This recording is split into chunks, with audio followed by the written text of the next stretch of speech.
প্রিয় দর্শক, সকলকে অষ্টম পর্বে স্বাগত জানাচ্ছি। অষ্টম পর্বটি মূলত স্টোরি টেলিং পর্ব। গল্প শুনতে কার না ভালো লাগে? গল্পই জীবনের অংশ, গল্পই কল্পনাপ্রসূত, গল্পই বাস্তব। গল্পকে ঘিরেই মানুষের জীবন আবর্তিত হয়। আজকের আমরা আপনাদের সামনে এমন একটি গল্প উপস্থাপন করব যেটি সবার চিরচেনা পরিচিত। আপনারা সকলে জানেন একটি মহাকাব্যের নাম।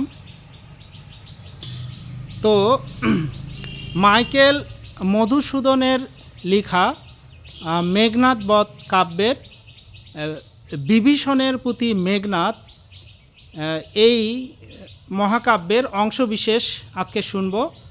ছবিতে আপনারা যাকে দেখতে পাচ্ছেন সে আমার ভাগনা হয়, আমার মেজ বোনের বড় ছেলে। তার কাছ থেকে আমরা তার পরিচয় সহ এই গল্পটি খুবই সংক্ষেপে শুনব। ওর নাম হচ্ছে, সংক্ষিপ্ত নাম হচ্ছে মুন্না। তোমার পরিচয়টি দিয়ে শুরু করো। আসসালামু আলাইকুম ওরহমতুল্লাহি ওবরাকাতু। আমার নাম মোহাম্মদ মুস্তাকিম বিল্লাহ মুন্না। আমি বর্তমানে জয়পুরহাট সরকারি কলেজে বাংলা বিভাগে চতুর্থ বর্ষে পড়ছি। আজকে আমরা আলোচনা করব বাংলা সাহিত্যের অন্যতম একজন শ্রেষ্ঠ কবি মাইকেল মধুসূদন দত্তের মেঘনাদ বধ কাব্যের বিভীষণের প্রতি মেঘনাদ এই অংশটি নিয়ে। তো আমরা যদি বিভীষণের প্রতি মেঘনাদ এই অংশটি বুঝতে বা উপলব্ধি করতে যাই, তাহলে আমাদের তার পিছনের কিছু কাহিনী জানা বা উপলব্ধি করা দরকার। তাহলে এই অংশটি আমরা সহজেই উপলব্ধি করতে পারবো। তো আমরা সাধারণত দেখি মেঘনাদ বধ কাব্যের প্রথম অংশে দেখা যায় যে এটি দুটি লঙ্কাদ্বীপ এবং ভারতের লঙ্কাদ্বীপের রাজা রাবণ এবং ভারতের রামের মধ্যে একটি যুদ্ধ। শূর্পণখার জন্য রাবণ এই যুদ্ধে লিপ্ত হয়। তো যুদ্ধের প্রথম পর্যায়ে দেখা যায় যে রাবণের বড় ছেলে বীরবাহু মৃত্যুবরণ করে। বীরবাহুর মৃত্যুবরণের পর এই খবর যখন রাবণের রাজ দরবারে এসে পৌঁছায়, তখন মেঘনাদ তার স্ত্রী প্রমীলা দেবীর সঙ্গে প্রমত্তরীতে ছিল।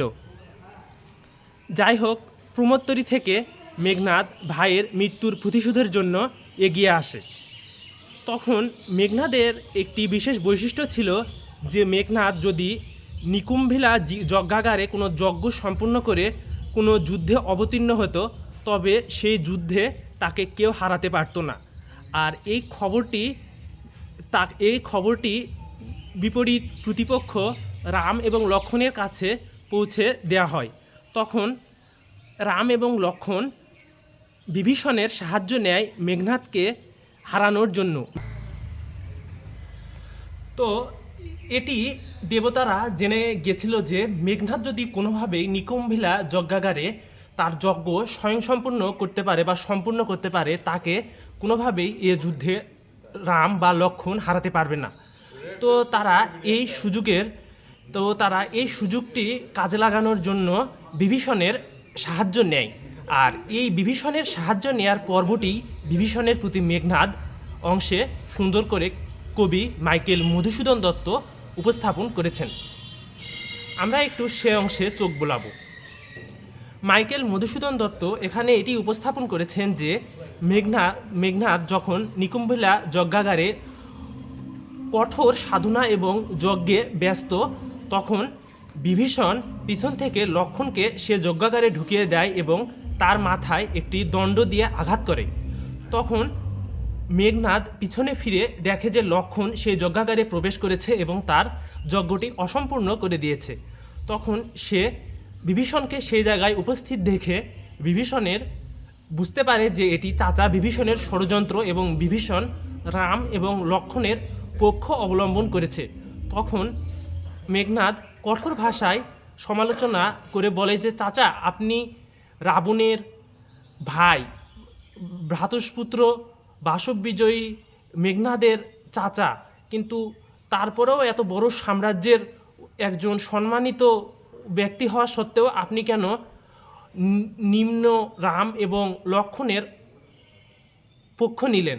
তখন তাদের মধ্যে এ নিয়ে দীর্ঘক্ষণ কথোপকথন চলে এবং মেঘনাদের যজ্ঞটি অসম্পূর্ণ হয়ে যায় এবং সর্বশেষ এ যুদ্ধে মেঘনাদ মৃত্যুবরণ করে। এক কথায় যুদ্ধের যদি আমরা অষ্টম বা সর্বশেষ স্বর্গে চলে যাই, তাহলে দেখা যায় যে এ যুদ্ধে আসলে তেমন গুরুত্বপূর্ণ লাভ কোনো কিছুই অর্জন হয়নি। এ যুদ্ধে রাম তার ভাই লক্ষ্মণকে হারিয়েছে, রাবণ তার দুই পুত্র বীরবাহু এবং মেঘনাদকে হারিয়েছে। শেষে শুধু এ যুদ্ধের আহাজারি আর ক্রন্দন দুই পক্ষেই। আর এটি বাংলা সাহিত্যের একটি সার্থক মহাকাব্য।